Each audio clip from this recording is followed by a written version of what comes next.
The Adventures of Sherlock Holmes. The Adventure of the Copper Beeches. By Sir Arthur Conan Doyle. "Oh, the man who loves art for its own sake," remarked Sherlock Holmes, tossing aside the advertisement sheet of the Daily Telegraph. "It is frequently in its least important and lowliest manifestations that the keenest pleasure is to be derived. It is pleasant to me to observe, Watson, that you have so far grasped this truth that in these little records of our cases which you have been good enough to draw up, and, I am bound to say, occasionally to embellish, you have given prominence not so much to the many causes célèbres and sensational trials in which I have figured, but rather to those incidents which may have been trivial in themselves, but which have given room for those faculties of deduction and of logical synthesis which I have made my special province. And yet," said I, smiling, "I cannot quite hold myself absolved from the charge of sensationalism which has been urged against my records." "You have erred, perhaps," he observed, taking up a glowing cinder with the tongs, and lighting with it the long cherry-wood pipe which was wont to replace his clay when he was in a disputatious, rather than a meditative mood. "You have erred perhaps in attempting to put colour and life into each of your statements, instead of confining yourself to the task of placing upon record that severe reasoning from cause to effect which is really the only notable feature about the thing." "It seems to me that I have done you full justice in the matter," I remarked, with some coldness, for I was repelled by the egotism which I had more than once observed to be a strong factor in my friend's singular character. "No, it is not selfishness or conceit," said he, answering, as was his wont, my thoughts rather than my words. "If I claim full justice for my art, it is because it is an impersonal thing, a thing beyond myself. Crime is common. Logic is rare. Therefore it is upon the logic rather than upon the crime that you should dwell. You have degraded what should have been a course of lectures into a series of tales." It was a cold morning of the early spring, and we sat after breakfast on either side of a cheery fire in the old room at Baker Street. A thick fog rolled down between the lines of dun-coloured houses, and the opposing windows loomed like dark, shapeless blurs through the heavy yellow wreaths. Our gas was lit, and shone on the white cloth and glimmer of china and metal, for the table had not been cleared yet.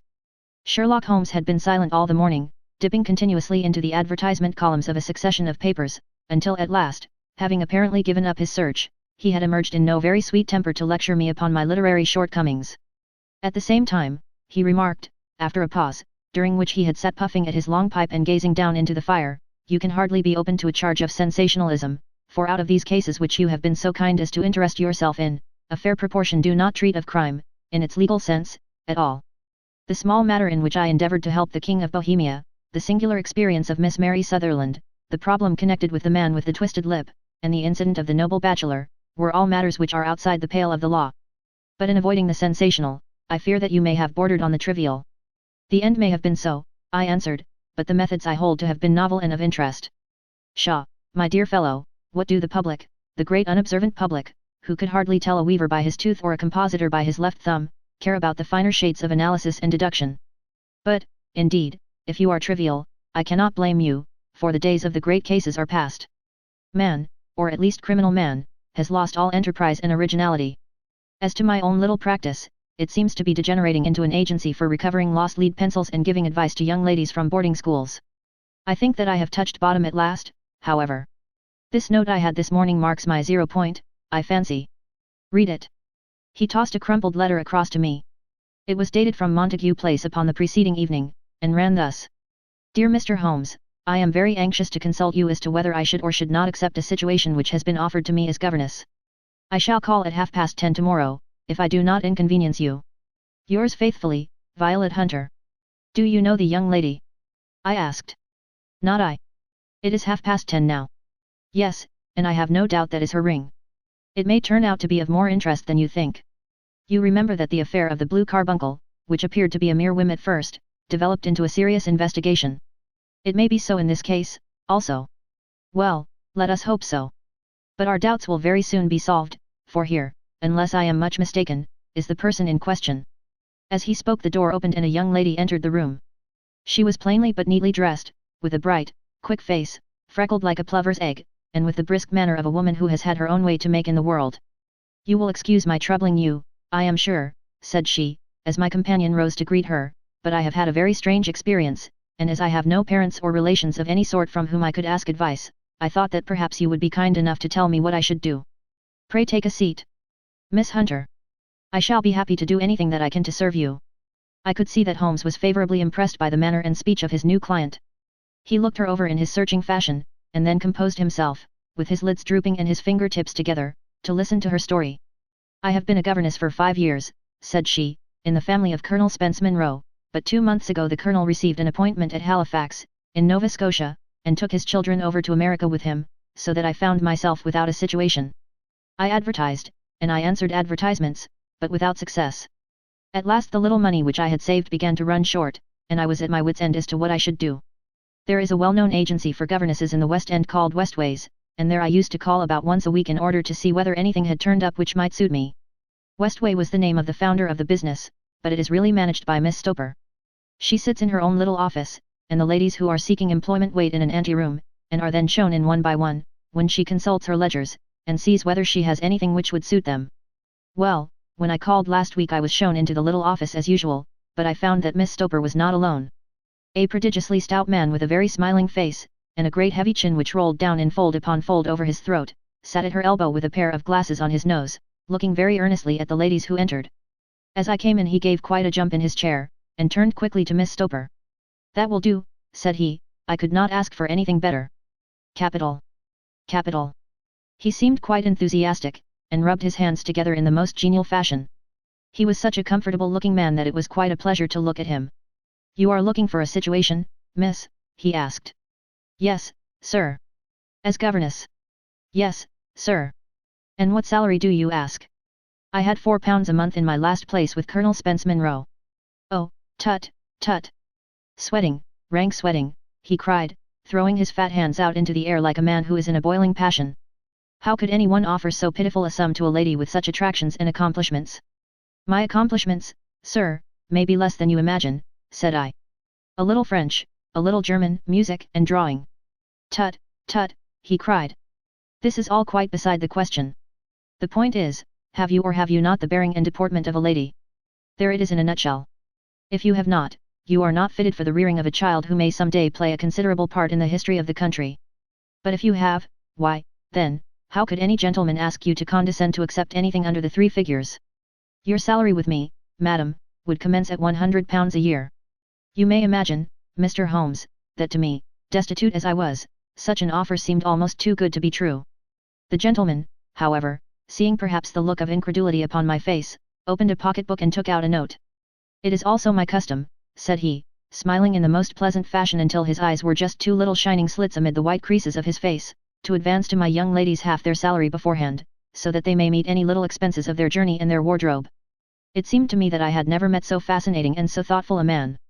As I was already in debt to my tradesman, the advance was a great convenience, and yet there was something unnatural about the whole transaction which made me wish to know a little more before I quite committed myself. "May I ask where you live, sir?" said I. "Hampshire. Charming rural place. The Copper Beeches, 5 miles on the far side of Winchester. It is the most lovely country, my dear young lady, and the dearest old country house." "And my duties, sir? I should be glad to know what they would be." "One child, one dear little romper just 6 years old. Oh, if you could see him killing cockroaches with a slipper. Smack! Smack! Smack! 3 gone before you could wink." He leaned back in his chair and laughed his eyes into his head again. I was a little startled at the nature of the child's amusement, but the father's laughter made me think that perhaps he was joking. "My sole duties, then," I asked, "are to take charge of a single child?" "No, no, not the sole, not the sole, my dear young lady," he cried. "Your duty would be, as I am sure your good sense would suggest, to obey any little commands my wife might give, provided always that they were such commands as a lady might with propriety obey. You see no difficulty, Het? I should be happy to make myself useful." "Quite so. In dress now, for example. We are fatty people, you know, fatty but kind-hearted. If you were asked to wear any dress which we might give you, you would not object to our little whim." "Het? No," said I, considerably astonished at his words. "Or to sit here, or sit there, that would not be offensive to you?" "Oh, no. Or to cut your hair quite short before you come to us?" I could hardly believe my ears. "As you may observe, Mr. Holmes, my hair is somewhat luxuriant, and of a rather peculiar tint of chestnut. It has been considered artistic. I could not dream of sacrificing it in this offhand fashion." "I am afraid that that is quite impossible," said I. He had been watching me eagerly out of his small eyes, and I could see a shadow pass over his face as I spoke. "I am afraid that it is quite essential," said he. "It is a little fancy of my wife's, and ladies' fancies, you know, madam, ladies' fancies must be consulted." "And so you won't cut your hair?" "No, sir, I really could not," I answered, firmly. Ah, very well, then that quite settles the matter. It is a pity, because in other respects you would really have done very nicely. In that case, Miss Stoper, I had best inspect a few more of your young ladies. The manageress had sat all this while busy with her papers without a word to either of us, but she glanced at me now with so much annoyance upon her face that I could not help suspecting that she had lost a handsome commission through my refusal. Do you desire your name to be kept upon the books? She asked. If you please, Miss Stoper. Well, really, it seems rather useless, since you refuse the most excellent offers in this fashion, said she, sharply. You can hardly expect us to exert ourselves to find another such opening for you. Good day to you, Miss Hunter. She struck a gong upon the table, and I was shown out by the page. Well, Mr. Holmes, when I got back to my lodgings and found little enough in the cupboard, and 2 or 3 bills upon the table, I began to ask myself whether I had not done a very foolish thing. After all, if these people had strange fads, and expected obedience on the most extraordinary matters, they were at least ready to pay for their eccentricity. Very few governesses in England are getting 100 a year. Besides, what use was my hair to me? Many people are improved by wearing it short, and perhaps I should be among the number. Next day I was inclined to think that I had made a mistake, and by the day after I was sure of it. I had almost overcome my pride, so far as to go back to the agency and inquire whether the place was still open, when I received this letter from the gentleman himself. I have it here, and I will read it to you. The Copper Beeches, near Winchester. Dear Miss Hunter, Miss Stoper has very kindly given me your address, and I write from here to ask you whether you have reconsidered your decision. My wife is very anxious that you should come, for she has been much attracted by my description of you. We are willing to give £30 a quarter, or 120 a year, so as to recompense you for any little inconvenience which our fads may cause you. They are not very exacting, after all. My wife is fond of a particular shade of electric blue, and would like you to wear such a dress indoors in the morning. You need not, however, go to the expense of purchasing one, as we have one belonging to my dear daughter Alice, now in Philadelphia, which would, I should think, fit you very well. Then, as to sitting here or there, or amusing yourself in any manner indicated, that need cause you no inconvenience. As regards your hair, it is no doubt a pity, especially as I could not help remarking its beauty during our short interview, but I am afraid that I must remain firm upon this point, and I only hope that the increased salary may recompense you for the loss. Your duties, as far as the child is concerned, are very light. Now do try to come, and I shall meet you with the dog-cart at Winchester. Let me know your train. Yours faithfully, Jeffro Rucastle. That is the letter which I have just received, Mr. Holmes, and my mind is made up that I will accept it. I thought, however, that before taking the final step I should like to submit the whole matter to your consideration. Well, Miss Hunter, if your mind is made up, that settles the question, said Holmes, smiling. But you would not advise me to refuse. I confess that it is not the situation which I should like to see a sister of mine apply for. What is the meaning of it all, Mr. Holmes? Ah, I have no data. I cannot tell. Perhaps you have yourself formed some opinion. Well, there seems to me to be only one possible solution. Mr. Rucastle seemed to be a very kind, good-natured man. Is it not possible that his wife is a lunatic, that he desires to keep the matter quiet for fear she should be taken to an asylum, and that he humors her fancies in every way in order to prevent an outbreak? That is a possible solution, in fact, as matters stand, it is the most probable one. But in any case it does not seem to be a nice household for a young lady. But the money, Mr. Holmes, the money. Well, yes, of course the pay is good, too good. That is what makes me uneasy. Why should they give you 120 a year, when they could have their pick for 40? There must be some strong reason behind. I thought that if I told you the circumstances you would understand afterwards if I wanted your help. I should feel so much stronger if I felt that you were at the back of me. Oh, you may carry that feeling away with you. I assure you that your little problem promises to be the most interesting which has come my way for some months. There is something distinctly novel about some of the features. If you should find yourself in doubt or in danger. Danger? What danger do you foresee? Holmes shook his head gravely. It would cease to be a danger if we could define it, said he. But at any time, day or night, a telegram would bring me down to your help. That is enough. She rose briskly from her chair with the anxiety all swept from her face. I shall go down to Hampshire quite easy in my mind now. I shall write to Mr. Rucastle at once, sacrifice my poor hair tonight, and start for Winchester tomorrow. With a few grateful words to Holmes she bade us both good night and bustled off upon her way. At least, said I, as we heard her quick, firm step descending the stairs, she seems to be a young lady who is very well able to take care of herself.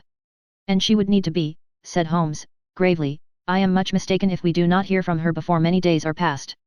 It was not very long before my friend's prediction was fulfilled. A fortnight went by, during which I frequently found my thoughts turning in her direction, and wondering what strange side alley of human experience this lonely woman had strayed into.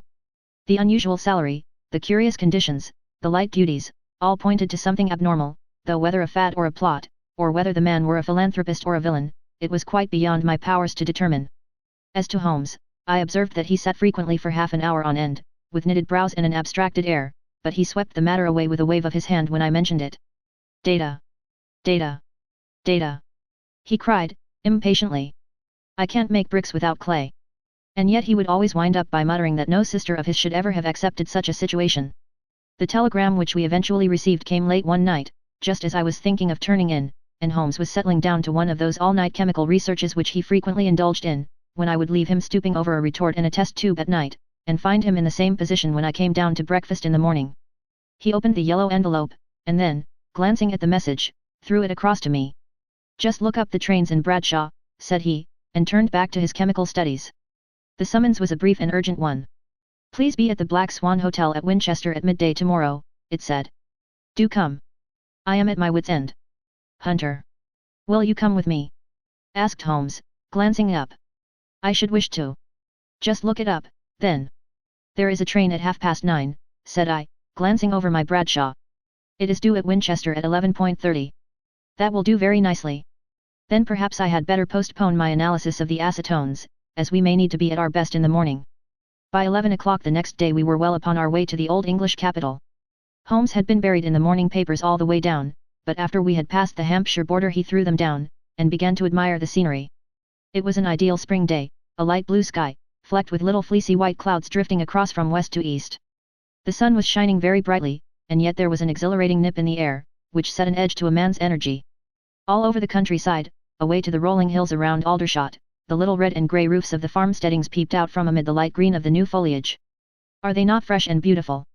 I cried, with all the enthusiasm of a man fresh from the fogs of Baker Street. But Holmes shook his head gravely. Do you know, Watson, said he, that it is one of the curses of a mind with a turn like mine that I must look at everything with reference to my own special subject. You look at these scattered houses, and you are impressed by their beauty. I look at them, and the only thought which comes to me is a feeling of their isolation and of the impunity with which crime may be committed there. Good heavens! I cried. Who would associate crime with these dear old homesteads? They always fill me with a certain horror. It is my belief, Watson, founded upon my experience, that the lowest and vilest alleys in London do not present a more dreadful record of sin than does the smiling and beautiful countryside. You horrify me. But the reason is very obvious. The pressure of public opinion can do in the town what the law cannot accomplish. There is no lane so vile that the scream of a tortured child, or the thud of a drunkard's blow, does not beget sympathy and indignation among the neighbours, and then the whole machinery of justice is ever so close that a word of complaint can set it going, and there is but a step between the crime and the dock. But look at these lonely houses, each in its own fields, filled for the most part with poor ignorant folk who know little of the law. Think of the deeds of hellish cruelty, the hidden wickedness which may go on, year in, year out, in such places, and none the wiser. Had this lady who appeals to us for help gone to live in Winchester, I should never have had a fear for her. It is the 5 miles of country which makes the danger. Still, it is clear that she is not personally threatened. No. If she can come to Winchester to meet us she can get away. Quite so. She has her freedom. What can be the matter, then? Can you suggest no explanation? I have devised 7 separate explanations, each of which would cover the facts as far as we know them. But which of these is correct can only be determined by the fresh information which we shall no doubt find waiting for us. Well, there is the tower of the cathedral, and we shall soon learn all that Miss Hunter has to tell. The Black Swan is an inn of repute in the High Street, at no distance from the station, and there we found the young lady waiting for us. She had engaged a sitting room, and our lunch awaited us upon the table. I am so delighted that you have come, she said, earnestly. It is so very kind of you both, but indeed I do not know what I should do. Your advice will be altogether invaluable to me. Pray tell us what has happened to you. I will do so, and I must be quick, for I have promised Mr. Rucastle to be back before 3. I got his leave to come into town this morning, though he little knew for what purpose. Let us have everything in its due order. Holmes thrust his long thin legs out towards the fire and composed himself to listen. In the first place, I may say that I have met, on the whole, with no actual ill treatment from Mr. and Mrs. Rucastle. It is only fair to them to say that. But I cannot understand them, and I am not easy in my mind about them. What can you not understand? Their reasons for their conduct. But you shall have it all just as it occurred. When I came down, Mr. Rucastle met me here, and drove me in his dog-cart to the Copper Beeches. It is, as he said, beautifully situated, but it is not beautiful in itself, for it is a large square block of a house, whitewashed, but all stained and streaked with damp and bad weather. There are grounds round it, woods on 3 sides, and on the 4th a field which slopes down to the Southampton High Road, which curves past about 100 yards from the front door. This ground in front belongs to the house, but the woods all round are part of Lord Southerton's preserves. A clump of copper beeches immediately in front of the hall door has given its name to the place. I was driven over by my employer, who was as amiable as ever, and was introduced by him that evening to his wife and the child. There was no truth, Mr. Holmes, in the conjecture which seemed to us to be probable in your rooms at Baker Street. Mrs. Rucastle is not mad. I found her to be a silent, pale-faced woman, much younger than her husband, not more than 30, I should think, while he can hardly be less than 45. From their conversation I have gathered that they have been married about 7 years, that he was a widower, and that his only child by the first wife was the daughter who has gone to Philadelphia. Mr. Rucastle told me in private that the reason why she had left them was that she had an unreasoning aversion to her stepmother. As the daughter could not have been less than 20, I can quite imagine that her position must have been uncomfortable with her father's young wife.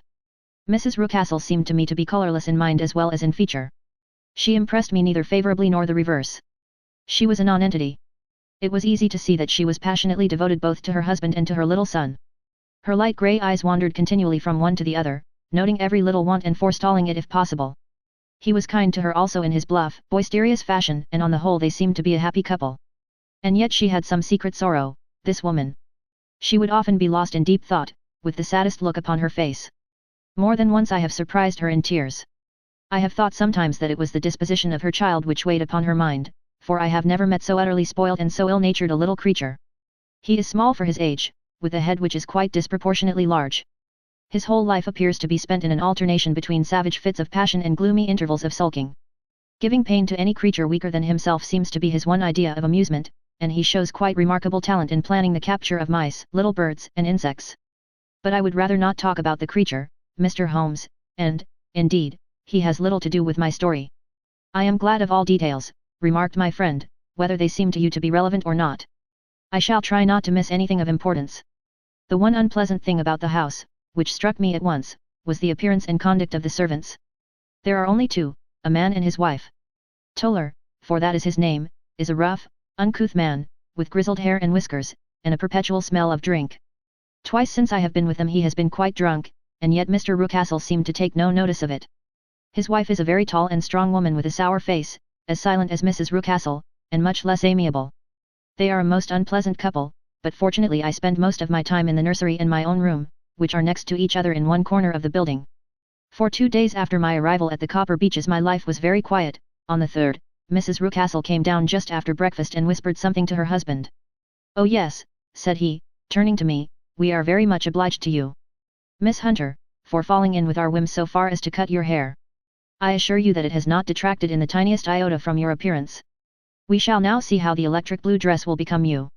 You will find it laid out upon the bed in your room, and if you would be so good as to put it on we should both be extremely obliged." The dress which I found waiting for me was of a peculiar shade of blue. It was of excellent material, a sort of beige, but it bore unmistakable signs of having been worn before. It could not have been a better fit if I had been measured for it. Both Mr. and Mrs. Rucastle expressed a delight at the look of it, which seemed quite exaggerated in its vehemence. They were waiting for me in the drawing room, which is a very large room, stretching along the entire front of the house, with 3 long windows reaching down to the floor. A chair had been placed close to the central window, with its back turned towards it. In this I was asked to sit, and then Mr. Rucastle, walking up and down on the other side of the room, began to tell me a series of the funniest stories that I have ever listened to. You cannot imagine how comical he was, and I laughed until I was quite weary. Mrs. Rucastle, however, who has evidently no sense of humour, never so much as smiled, but sat with her hands in her lap, and a sad, anxious look upon her face. After an hour or so, Mr. Rucastle suddenly remarked that it was time to commence the duties of the day, and that I might change my dress and go to little Edward in the nursery. 2 days later the same performance was gone through under exactly similar circumstances. Again I changed my dress, again I sat in the window, and again I laughed very heartily at the funny stories of which my employer had an immense repertoire and which he told inimitably. Then he handed me a yellow-backed novel, and, moving my chair a little sideways, that my own shadow might not fall upon the page, he begged me to read aloud to him. I read for about 10 minutes, beginning in the heart of a chapter, and then suddenly, in the middle of a sentence, he ordered me to cease and to change my dress. You can easily imagine, Mr. Holmes, how curious I became as to what the meaning of this extraordinary performance could possibly be. They were always very careful, I observed, to turn my face away from the window, so that I became consumed with the desire to see what was going on behind my back. At first it seemed to be impossible, but I soon devised a means. My hand mirror had been broken, so a happy thought seized me, and I concealed a piece of the glass in my handkerchief. On the next occasion, in the midst of my laughter, I put my handkerchief up to my eyes, and was able with a little management to see all that there was behind me. I confess that I was disappointed. There was nothing. At least that was my first impression. At the second glance, however, I perceived that there was a man standing in the Southampton Road, a small bearded man in a grey suit, who seemed to be looking in my direction. The road is an important highway, and there are usually people there. This man, however, was leaning against the railings which bordered our field, and was looking earnestly up. I lowered my handkerchief and glanced at Mrs. Rucastle, to find her eyes fixed upon me with a most searching gaze. She said nothing, but I am convinced that she had divined that I had a mirror in my hand, and had seen what was behind me. She rose at once. "Jeffro," said she, "there is an impertinent fellow upon the road there who stares up at Miss Hunter." "No friend of yours?" "Miss Hunter?" he asked. "No, I know no one in these parts." "Dear me! How very impertinent! Kindly turn round and motion to him to go away. Surely it would be better to take no notice." "No, no, we should have him loitering here always. Kindly turn round and wave him away like that." I did as I was told, and at the same instant Mrs. Rucastle drew down the blind. That was a week ago, and from that time I have not sat again in the window, nor have I worn the blue dress, nor seen the man in the road. "Pray continue," said Holmes. "Your narrative promises to be a most interesting one. You will find it rather disconnected, I fear, and there may prove to be little relation between the different incidents of which I speak. On the very first day that I was at the Copper Beeches, Mr. Rucastle took me to a small outhouse which stands near the kitchen door. As we approached it I heard the sharp rattling of a chain, and the sound is of a large animal moving about. "Look in here," said Mr. Rucastle, showing me a slit between two planks. "Is he not a beauty?" I looked through, and was conscious of two glowing eyes, and of a vague figure huddled up in the darkness. "Don't be frightened," said my employer, laughing at the start which I had given. "It's only Carlo, my mastiff. I call him mine, but really old Toller, my groom, is the only man who can do anything with him. We feed him once a day, and not too much then, so that he is always as keen as mustard. Toller lets him loose every night, and God help the trespasser whom he lays his fangs upon. For goodness sake don't you ever on any pretext set your foot over the threshold at night, for it is as much as your life is worth." The warning was no idle one, for 2 nights later I happened to look out of my bedroom window about 2 o'clock in the morning. It was a beautiful moonlight night, and the lawn in front of the house was silvered over and almost as bright as day. I was standing, wrapped in the peaceful beauty of the scene, when I was aware that something was moving under the shadow of the Copper Beeches. As it emerged into the moonshine I saw what it was. It was a giant dog, as large as a calf, tawny tinted, with hanging jowl, black muzzle and huge projecting bones. It walked slowly across the lawn and vanished into the shadow upon the other side. That dreadful silent sentinel sent a chill to my heart which I do not think that any burglar could have done. And now I have a very strange experience to tell you. I had, as you know, cut off my hair in London, and I had placed it in a great coil at the bottom of my trunk. One evening, after the child was in bed, I began to amuse myself by examining the furniture of my room and by rearranging my own little things. There was an old chest of drawers in the room, the 2 upper ones empty and open, the lower one locked. I had filled the first 2 with my linen, and, as I had still much to pack away, I was naturally annoyed at not having the use of the 3rd drawer. It struck me that it might have been fastened by a mere oversight, so I took out my bunch of keys and tried to open it. The very first key fitted to perfection, and I drew the drawer open. There was only one thing in it, but I am sure that you would never guess what it was. It was my coil of hair. I took it up and examined it. It was of the same peculiar tint, and the same thickness. But then the impossibility of the thing obtruded itself upon me. How could my hair have been locked in the drawer? With trembling hands I undid my trunk, turned out the contents, and drew from the bottom my own hair. I laid the 2 tresses together, and I assure you that they were identical. Was it not extraordinary? Puzzle as I would, I could make nothing at all of what it meant. I returned the strange hair to the drawer, and I said nothing of the matter to the Rucastles, as I felt that I had put myself in the wrong by opening a drawer which they had locked. I am naturally observant, as you may have remarked, Mr. Holmes, and I soon had a pretty good plan of the whole house in my head. There was one wing, however, which appeared not to be inhabited at all. A door which faced that which led into the quarters of the Tollers opened into this suite, but it was invariably locked. One day, however, as I ascended the stair, I met Mr. Rucastle coming out through this door, his keys in his hand, and a look on his face which made him a very different person to the round, jovial man to whom I was accustomed. His cheeks were red, his brow was all crinkled with anger, and the veins stood out at his temples with passion. He locked the door and hurried past me without a word or a look. This aroused my curiosity, so when I went out for a walk in the grounds with my charge, I strolled round to the side from which I could see the windows of this part of the house. There were 4 of them in a row, 3 of which were simply dirty, while the 4th was shuttered up. They were evidently all deserted. As I strolled up and down, glancing at them occasionally, Mr. Rucastle came out to me, looking as merry and jovial as ever. "Ah," said he, "you must not think me rude if I passed you without a word, my dear young lady." I was preoccupied with business matters. I assured him that I was not offended. "By the way," said I, "you seem to have quite a suite of spare rooms up there, and one of them has the shutters up." He looked surprised, and, as it seemed to me, a little startled at my remark. "Photography is one of my hobbies," said he. "I have made my dark room up there. But, dear me! What an observant young lady we have come upon! Who would have believed it? Who would have ever believed it?" He spoke in a jesting tone, but there was no jest in his eyes as he looked at me.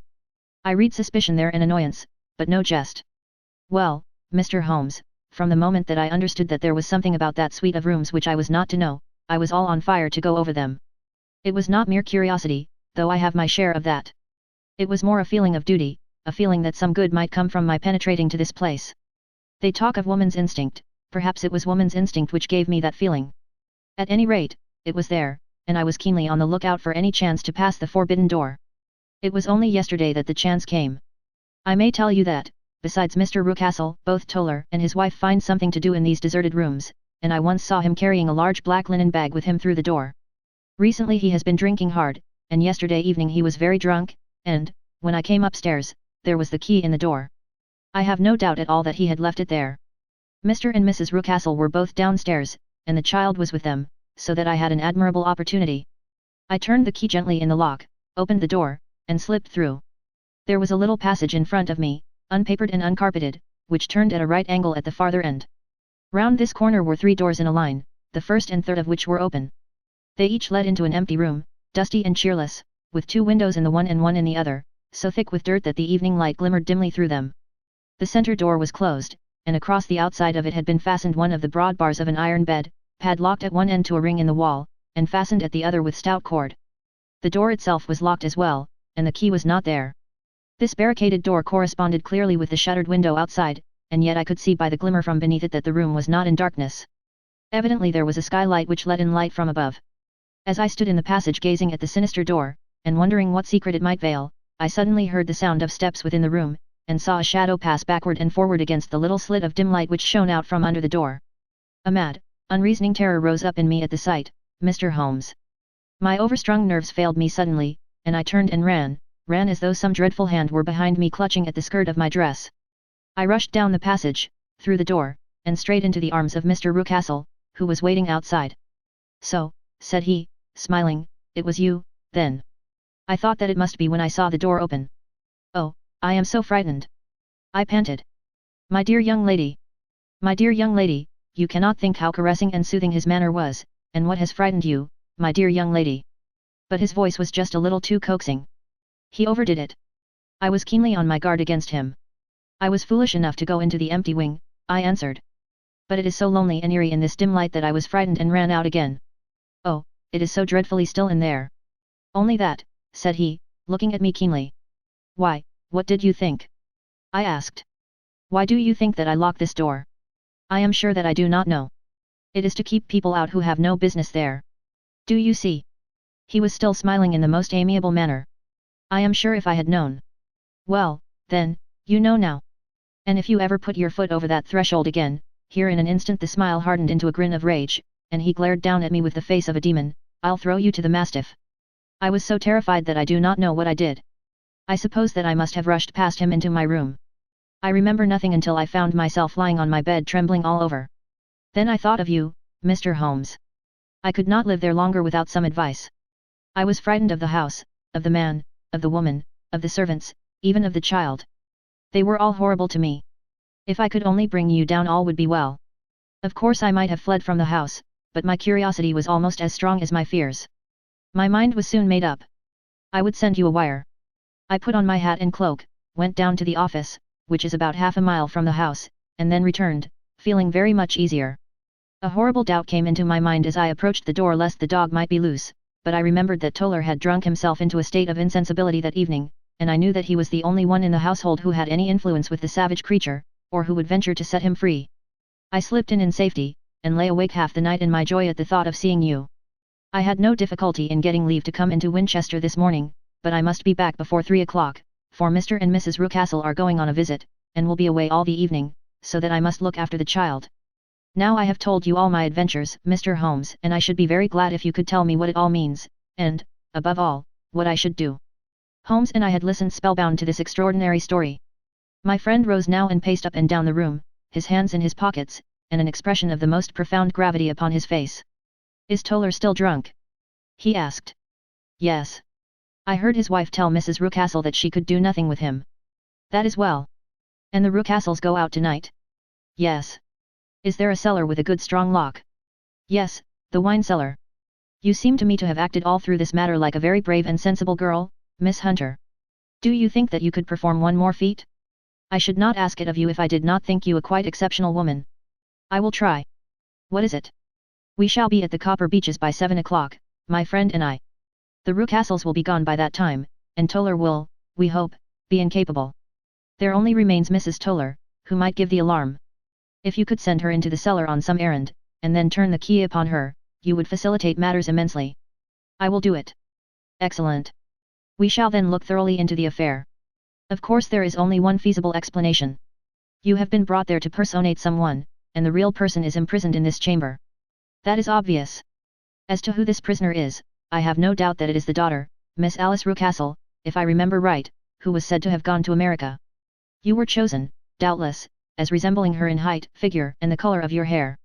Hers had been cut off, very possibly in some illness through which she has passed, and so, of course, yours had to be sacrificed also. By a curious chance you came upon her tresses.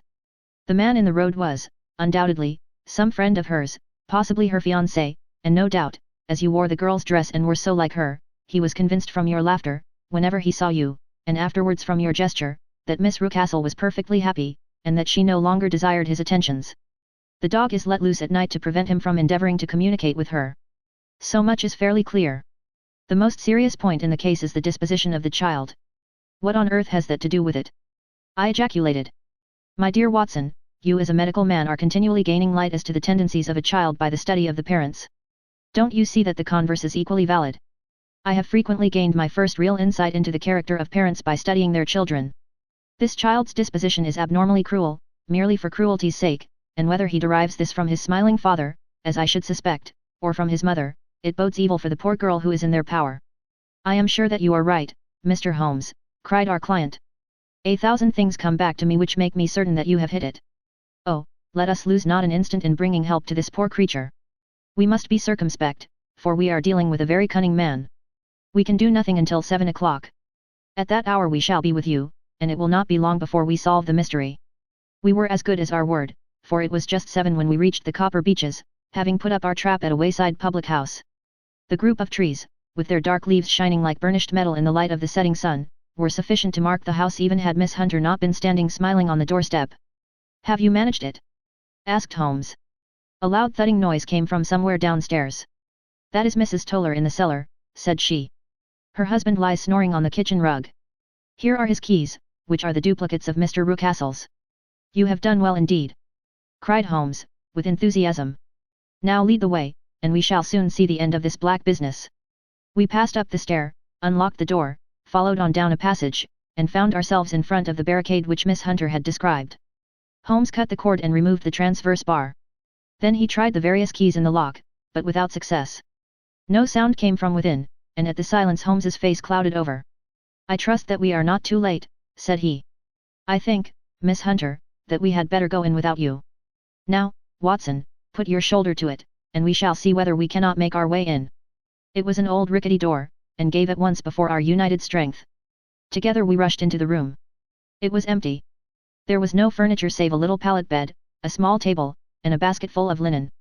The skylight above was open, and the prisoner gone. There has been some villainy here, said Holmes. This beauty has guessed Miss Hunter's intentions, and has carried his victim off. But how? Through the skylight. We shall soon see how he managed it. He swung himself up onto the roof. Ah, yes, he cried, here's the end of a long light ladder against the eaves. That is how he did it. But it is impossible, said Miss Hunter, the ladder was not there when the Rucastles went away. He has come back and done it. I tell you that he is a clever and dangerous man. I should not be very much surprised if this were he whose step I hear now upon the stair. I think, Watson, that it would be as well for you to have your pistol ready. The words were hardly out of his mouth before a man appeared at the door of the room, a very fat and burly man, with a heavy stick in his hand. Miss Hunter screamed and shrunk against the wall at the sight of him, but Sherlock Holmes sprang forward and confronted him. You villain! Said he, where's your daughter? The fat man cast his eyes round, and then up at the open skylight. It is for me to ask you that, he shrieked, you thieves! Spies and thieves! I have caught you, have I? You are in my power. I'll serve you. He turned and clattered down the stairs as hard as he could go. He's gone for the dog! Cried Miss Hunter. I have my revolver, said I. Better close the front door, cried Holmes, and we all rushed down the stairs together. We had hardly reached the hall when we heard the baying of a hound, and then a scream of agony, with a horrible worrying sound which it was dreadful to listen to. An elderly man with a red face and shaking limbs came staggering out at a side door. My God! He cried. Someone has loosed the dog. It's not been fed for 2 days. Quick, quick, or it'll be too late. Holmes and I rushed out and round the angle of the house, with Toller hurrying behind us. There was the huge famished brute, its black muzzle buried in Rucastle's throat, while he writhed and screamed upon the ground. Running up, I blew its brains out, and it fell over with its keen white teeth still meeting in the great creases of his neck. With much labor we separated them, and carried him, living but horribly mangled, into the house. We laid him upon the drawing-room sofa, and, having dispatched the sobered Toller to bear the news to his wife, I did what I could to relieve his pain. We were all assembled round him when the door opened, and a tall, gaunt woman entered the room. Mrs. Toller! Cried Miss Hunter. Yes, miss. Mr. Rucastle let me out when he came back before he went up to you. Ah, miss, it is a pity you didn't let me know what you were planning, for I would have told you that your pains were wasted. Ha! Said Holmes, looking keenly at her. It is clear that Mrs. Toller knows more about this matter than anyone else. Yes, sir, I do, and I am ready enough to tell what I know. Then, pray, sit down, and let us hear it, for there are several points on which I must confess that I am still in the dark. I will soon make it clear to you, said she, and I'd have done so before now if I could ha' got out from the cellar. If there's police court business over this, you'll remember that I was the one that stood your friend, and that I was Miss Alice's friend too. She was never happy at home, Miss Alice wasn't, from the time that her father married again. She was slighted like, and had no say in anything, but it never really became bad for her until after she met Mr. Fowler at a friend's house.